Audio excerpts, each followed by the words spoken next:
Hello friends, welcome to the drop of education my YouTube channel. हम आपका स्वागत करते हैं हमारे यूट्यूब चैनल पे।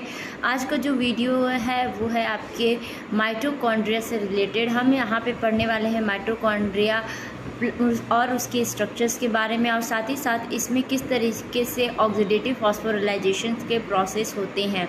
तो सबसे पहले हम कवर करेंगे माइटोकॉन्ड्रिया और उसके स्ट्रक्चर के बारे में। तो आइए चल के इस वीडियो में हम देखते हैं कि माइटोकॉन्ड्रिया क्या होता है और वो किस तरीके से वर्क करता है और उसका स्ट्रक्चर क्या होता है।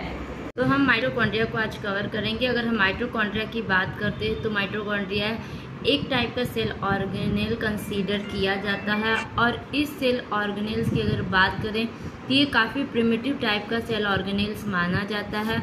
और ये जो माइटोकॉन्ड्रिया है, ये जो टर्म है माइटोकॉन्ड्रिया, इसको दिया सी बेंडा ने। C Benda is the scientist जिन्होंने माइटोकॉन्ड्रिया का नाम दिया।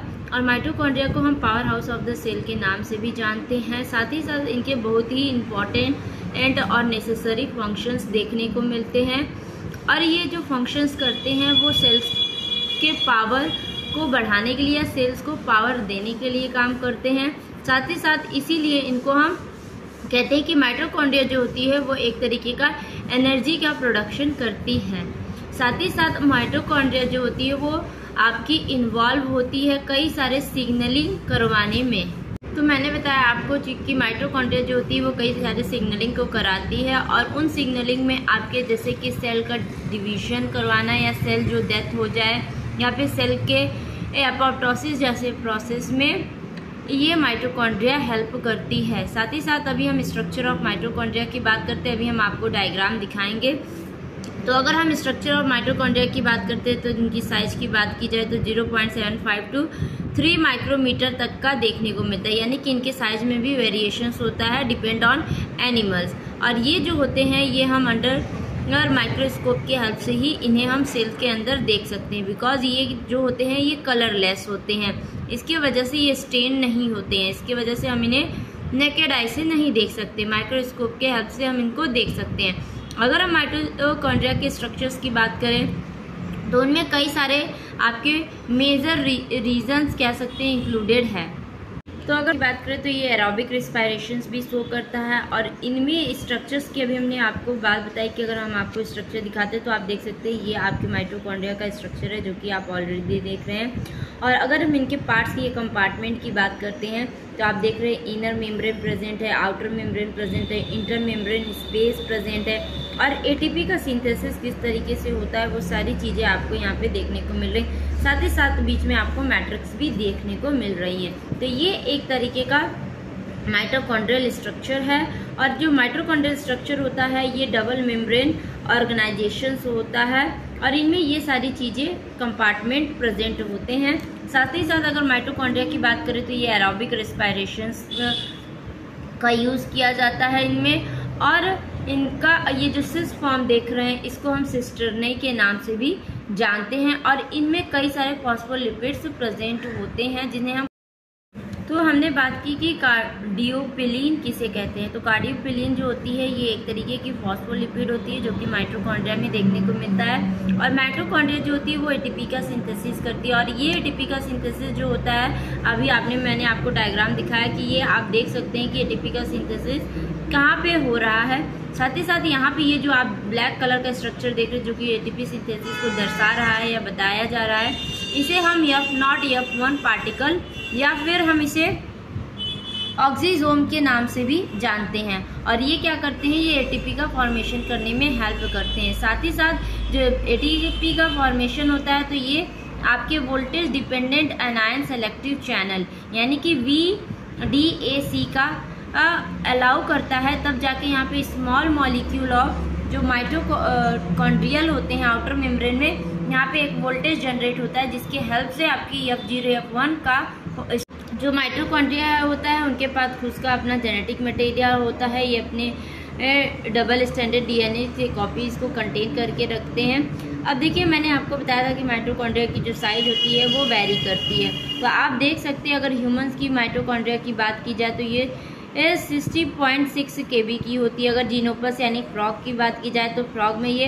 80.4 kb की मिलती है। और अगर हम फ्रूट फ्लाई यानी कि ड्रोसोफिला की बात करें तो इसमें भी 80.4 की मिलती है। और अगर हम ईस्ट यानी सैक्रोमाइसिस की बात करें तो यहाँ पे 70.0 kb साइज होती है माइटोकॉन्ड्रिया की। साथ ही साथ अगर हम मस्टर्ड प्लांट की बात करते हैं तो इनमें 367.0 kb की साइज होती है माइटोकॉन्ड्रिया की। आप देख रहे हैं कि माइटोकॉन्ड्रिया का जो साइज है वो वेरी कर रहा है स्पीसीज टू स्पीसीज।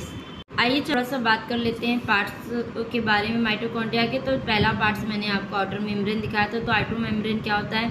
ये एक तरीके का स्मॉल मॉलिक्यूल को पास आउट करने में आउटर मेम्ब्रेन में हेल्प करता है। साथ ही साथ ये आउटर पोर्शन जो होती है ये कई सारे प्रोटीन्स को इंक्लूड करके रखती है, जिस प्रोटीन को हम पोरीन्स का नाम देते हैं। और ये पोरीन्स क्या करती है? चैनल का फॉर्मेशन करती है ताकि प्रोटीन जो है वो एक जगह से दूसरी जगह आराम से उस पोरीन के हेल्प से ट्रांसफ़र हो सके या क्रॉस कर सके उस मेम्ब्रेन को। तो ये आपका मेन फंक्शन हो जाता है आउटर मेम्ब्रेन का। और इसमें कई सारी वैरायटी ऑफ फंक्शंस देखने को मिलते हैं। एंजाइम्स भी कई सारे आपके इंक्लूड होते हैं। नेक्स्ट जो पार्ट है वो है इंटर मेम्ब्रेन स्पेस। जब हम इंटर मेम्ब्रेन स्पेस की बात करते हैं तो ये जो होती है एरिया, ये इनर एंड आउटर के बिटवीन की एरिया होती है, जिसे हम मैट्रिक्स भी कह देते हैं समटाइम। नेक्स्ट हम बात करते हैं कि इनर मेम्ब्रेन। अगर इनर मेम्ब्रेन की बात करते हैं, ये भी कई सारे प्रोटीन्स को होल्ड करके रखता है और वो प्रोटीन्स के जो भी इम्पॉर्टेंट रोल्स होते हैं उनको पोरीन के हेल्प से किया जाता है। साथ ही साथ यहाँ ये जो होती है ये इम्परमिएबल होती है कई सारे मॉलिक्यूल के लिए, और ये उसी मॉलिक्यूल को अलाउ करती है ट्रांसफ़र करने के लिए जहाँ पे एटीपी क्रिएटेड हो रहा हो। साथ ही साथ हम बात करते हैं सिस्टर्नी की। सिस्टर्नी आपने डायग्राम में देखा कहाँ पे था?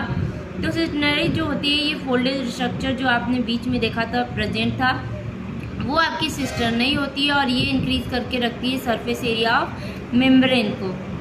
ये नहीं होती है, ये कई सारे केमिकल रिएक्शंस को करवाने में भी हेल्प करती है। साथ ही साथ हम मैट्रिक्स की बात करेंगे। मैट्रिक्स जो कि इनर मेम्ब्रेन स्पेस होता है, आपको अच्छी तरीके से पता है, और ये कई सारे एंजाइमेटिक बिहेवियर्स को शो करता है और एटीपी की प्रोडक्शन में भी हेल्प करता है। अगर हम लीवर सेल की बात करें तो लीवर सेल में कम से कम 2000 के लगभग माइटोकॉन्ड्रियाज देखने को मिलते हैं। साथ ही साथ अगर हम 40% ऑफ साइटोप्लाज्म, अगर साइटोप्लाज्म की बात करें तो 40% तक आपकी प्रेजेंट होती है हार्ट मसल्स में। यानी कि लीवर की बात करें तो 2000 नंबर्स में माइटोकॉन्ड्रिया देखने को मिलते हैं, और अगर हार्ट मसल की बात करते हैं तो कम से कम 40% ऑफ साइटोप्लाज्मिक एरिया में देखने को मिलते हैं माइटोकॉन्ड्रिया। अभी मैंने आपको बताया था कि माइटोकॉन्ड्रिया जो है ये एक तरीके का प्रिमिटिव सेल ऑर्गन माना जाता है। तो ये जो प्रिमिटिव सेल ऑर्गन माना जाता है उसके क्या एविडेंस है, तो आज हम जानेंगे कि क्या एविडेंस है माइटोकॉन्ड्रिया का। तो एविडेंस टू सपोर्ट इंडोसिम्बियोटिक थ्योरी, यानी कि अगर हम प्रीवियस टाइम की बात करें तो वहाँ पे इंडोसिम्बियोटिक थ्योरी के थ्रू प्रूव किया गया था कि माइटोकॉन्ड्रिया क्या है, ये एक तरीके का प्रिमिटिव सेल ऑर्गन भी है।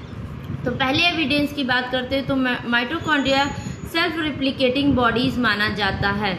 इसलिए सेल्फ रिप्लिकेटिंग बॉडीज माना जाता है क्योंकि माइटोकॉन्ड्रिया के पास खुद का डीएनए प्रेजेंट होता है, जो कि अभी मैंने आपको बताया कि उनके पास खुद का डीएनए मटेरियल या जेनेटिक मटेरियल प्रेजेंट होता है। साथ ही साथ ये जो माइटोकॉन्ड्रिया है ये double membrane and cell organelle है, और ये डबल मेम्ब्रेन सेल ऑर्गेनेल का जो कंपोजिशन होता है ज़्यादातर बैक्टीरियाज में देखने को मिलते हैं। नेक्स्ट सेंस ये है कि जो माइटोकॉन्ड्रिया में राइबोसोम्स पाए जाते हैं या फिर राइबोसोम्स या एंजाइम के ट्रांसपोर्टेशन होते हैं वो बिल्कुल ही सिमिलर होते हैं बैक्टीरिया से। और अगर इनकी साइज़ की भी बात की जाए तो भी ये बैक्टीरिया के माइटोकॉन्ड्रियल से इनकी साइज जो होती है वो सिमिलर देखने को मिलती है अप्रॉक्स। तो ऐसे कई सारे रीज़न या कई सारे एविडेंस है जो कि बताता है कि माइटोकॉन्ड्रिया जो है ये एक तरीके का प्रिमिटिव सेल ऑर्गन है और ये इंडोसिम्बियोटिक थ्योरी को फॉलो करता है। साथ ही साथ हम बात करते हैं कि माइटोकॉन्ड्रिया के पास एक स्पेशल फीचर्स भी होती है, ये मैटरनल इफेक्ट भी शो करती है, यानी कि मैटरनल इनहेरिटेंस भी ये शो करती है।